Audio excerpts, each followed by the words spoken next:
Bienvenue au Clocher de la Vendée. Si ce message touche votre cœur, je vous invite à laisser un like, à vous abonner et à le partager, afin qu'il atteigne plus d'âmes. Que Dieu vous bénisse et écoutons ensemble. Parlons de quelque chose que même les saints craignaient, le silence de Dieu. Non pas le silence qui repose, mais celui qui brûle à l'intérieur. Saint Jean de la Croix l'appelait la nuit obscure. D'autres l'appelaient l'aridité de l'âme. Et Israël l'a vécu pendant 400 ans. 4 siècles sans prophète. Sans une parole nouvelle. Sans réponse du ciel. Dieu avait parlé. Mais on ne l'écoutait plus.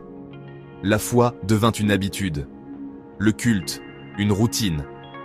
La loi, lettre morte. Et quand la parole ne convertit plus, Dieu se tait.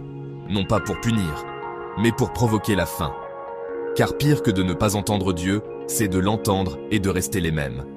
Le silence de Dieu n'est pas toujours absence. Parfois, c'est une gestation. Pendant que le ciel se taisait, le Verbe se préparait à se faire chair.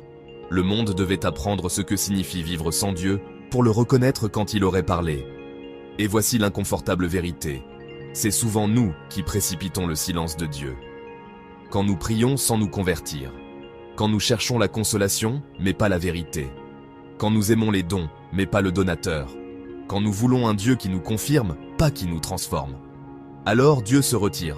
Non pas parce qu'il n'a rien à dire, mais parce que tout a déjà été dit. Les saints le savaient. C'est pourquoi ils craignaient la nuit obscure.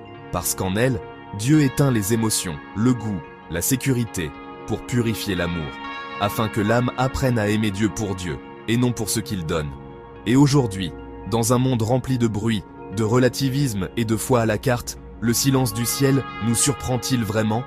Peut-être que Dieu se tait parce qu'on ne l'écoute plus. Peut-être qu'il se tait parce qu'il est trop proche. Peut-être ne parle-t-il pas parce qu'il prépare quelque chose de plus grand. Car après 400 ans de silence, Dieu ne parla pas avec le tonnerre. Il parla avec un enfant. Et quand Dieu rompt le silence, il le fait pour sauver.